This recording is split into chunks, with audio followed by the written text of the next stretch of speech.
주님 평화. 네, 오늘 한 단어를 여러분과 나누려고 하는데요. 그것에 앞서서 이 시그니처를 궁금해 하시는 분들이 요즘 또 다시 부쩍 늘었어요. 구독자가 늘면서. 이것은 제가 우연히 이 시그니처를 이렇게 보였는데 여기에서 어떤 저의 신앙적, 영성적인 깨달음이 있었어요. 뭐냐면 삼위일체 하느님과 성부, 성자, 성령과 믿음, 소망, 사랑을 품은 우리들의 신앙 고백을 이 삼일체, 삼각형이잖아요. 하느님 안에서 이루자라는 저의 어떤 신앙 고백을 형상한 거예요. 우리 뭐 성화나 성상 보면 여러 가지 상징적인 표현들을 하잖아요. 그것으로 우리의 정통 교리를 알려주듯 이 포즈 안에서는 우리의 정통 신학을 믿음과 소망과 사랑으로 삼일체 하느님과 일치하는 삶, 뭐 설명하면 여러 가지 길게 할 수 있는데 오늘 주제가 이게 아니기 때문에 그것을 표현한 거니까요. 이걸 무슨 이상한 것으로 생각하지 않으셨으면 좋겠어요. 제가 가톨릭 교회를 떠나서 뭐 유재 선교를 만든다면 모를까, 저는 가톨릭 교회 안에 교도권 안에 순명하고 살아가는 사제이기 때문에 이것은 저의 일종의 제 영상의 하나의 시그니처라고만 생각하시면 될 것 같고요. 전혀 뭐 교리와 어떤 신학에서 벗어나는 거 하나도 없는 그냥 아름다운 신앙 고백을 형상한 거라고 생각하시면 좋겠습니다. 오늘 제가 여러분과 나누고 싶은 것은 히브리어로 헨, 그리고 히라보로는 우리 카리스라고 하고요. 라틴어로 그라시아, 이태리어로 그라치에, 영어로는 그레이스. 바로 은총입니다. 은총에 대한 이야기를 여러분과 좀 나누고 싶어요. 여러분, 단어로는 그냥 은총인데, 그라시아인데, 이게 한국말 성경 안에서 보면 두 단어로 혼용이 됩니다. 은총과 은혜. 여러분들 이게 헛갈리실 수 있을 거예요. 은총, 은혜? 같은 단어로 쓰기 때문에 뜻이 같아 보이지만 사실은 그 언어가 사용되는 상황에 따라 좀 미묘한 차이를 보입니다. 근데 참 재밌는 것은요, 분명히 개신교 성경 안에서도 은총이라는 단어가 있어요. 그런데 여러분, 우리 개신교 CCM이 가톨릭에 많이 들어와 있잖아요. 많이 부르잖아요. 근데 그 노래 불러보다 보면 은총이라는 단어는 단 한 번도 저는 본 적이 없어요. 보신 분 있으면 말씀해 주십시오. 개신교 성가 중에, CCM 중에 은총이라는 단어가 대부분이 은혜입니다. 하나님의 은혜를 주시옵소서, 뭐 주님의 은혜, 오직 은혜라오. 은혜라는 단어가 가득해요. 은총이라는 단어는 천주교에서 쓰죠, 주로. 천주교는 은총이라는 말을 많이 씁니다. 하느님의 은총에 힘입어 살아갑시다. 은총이 가득하신 마리아여.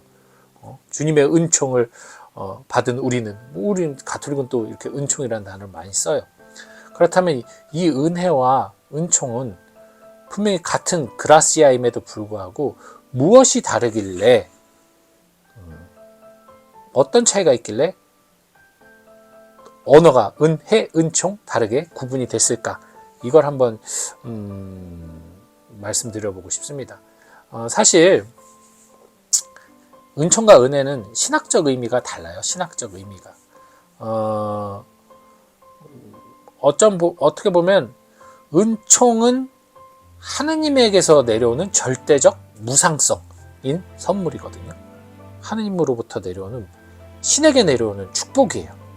그러니까 절대갑인 신과 절대의인 인간, 이게 도저히 병렬될 수 없는 그 상황 안에서 무조건적인 사랑으로 내려온 축복을 은총이라고 합니다. 근데 은혜는 우리 인간관계 안에서 쓰잖아요. 누군가 내가 도움을 받았을 때 이 은혜를 어떻게 갚죠? 이 은혜를 꼭 갚겠습니다 그러잖아요. 이 은총을 갚겠습니다 라고 말을 하지 않아요. 인간관계 안에서 사용될 수 있는 용어예요. 어찌 보면 보다 더 인격적인 느낌이 들죠. 그죠? 그래서 어찌 보면 은총은 절대 주권자인 신에게 의해서 내려온 축복의 선물이라고 표현한다면, 은혜는 바로 그러한 은총을 통해 내가 살아가는 과정 안에서 그것을 어떻게 받아들이고 어떻게 되갚아 가느냐라는 개념이 좀 포함된다고 보겠죠. 그렇다면 이 두 가지는 떨어져 있는 것이 아니라 자연스럽게 합하여 져야만 하나의 완전한 그라시아가 될 수 있다는 거죠. 그러니까 하느님의 은총을 받은 우리는 이 세상을 살아가면서 은혜로운 삶을 살아가는 거죠. 그 은총을 입은 수혜자로서, 은혜 수혜자로서 그 받은 만큼의 기쁨을 살아간다 라고 표현한다면 이것을 구분지어서 생각하면 안 되겠죠. 하나로 봐야 되는 겁니다. 어찌 보면은 좀 더 쉬운 예로 말씀을 드리자면 이걸 은총은 더 큰 개념으로 보시면 돼요. 더 넓은 개념. 그리고 은혜는 작은 개념으로 보시면 돼요. 즉 은총은 우리의 구원이에요. 우리가 구원받는 것은 하느님의 절대적 은총입니다. 우리가 어떻게 기억 갚을 수가 없어요. 이거는 하느님의 절대적 선물이기 때문에. 하지만 이제 우리가 살아가면서 그 은총을 받은 사람으로 살아갈 때 넘어짐이 있고 좌절이 있고 절망이 있을 때 바로 성령과 함께하는 삶을 통해 은혜를 받아서 그 은혜로서 우리가 또 살아가는 것이죠. 그래서 이것을 혼동하면 안 될 것 같아요. 특히 제가 좀 우려하는 것은 가톨릭 교회 신자들은 은총에 대한 은총론도 배우죠. 신학교에서 은총론을 배우거든요. 은총에 대한 개념이 명확하지 않은 상태에서 끊임없이 은혜라는 단어를 계속 쓰다 보면 은총으로 머물러야 할 부분이 자칫 너무나 가볍게 여겨지게 되고 받아들여질 수도 있다는 사실을 기억하셔야 돼요. 은총은 분명히 우리가 기억 갚을 수 없는 건데 그걸 은혜로 표현한다는 건 조심해야 되겠죠. 그래서 분명한 것은 성부께서는 절대적인 은총을 주신 분이에요. 성자께서는 그 은총을 우리 가운데 은혜로이 베풀어 주신 분이고 성령께서는 그 은혜를 우리가 살아가도록 도와주시는 분입니다. 그렇기 때문에 이렇게 보시면 돼요. 은총이 먼저 있었고 그 은총 안에서 우리가 은혜를 받고 살아간다 라고 받아들이시면 됩니다. 즉 부모가 우리를 낳았어요. 우리가 부모의 사랑을 받고 살아가는 건 부모가 우리를 낳았기 때문이에요. 낳지를 않았다면 우리가 부모의 사랑을 받을 수조차 없었겠죠.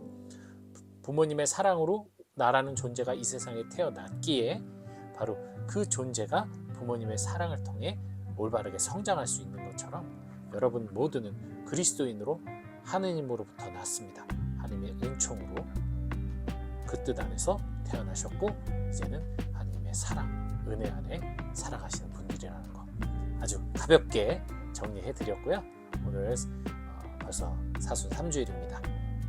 주님의 순환을 잘 묵상하시면서 또 다가오는 주님의 부활을 기쁘게 준비하는 여러분 모두 되시기 바랍니다. 주님 평.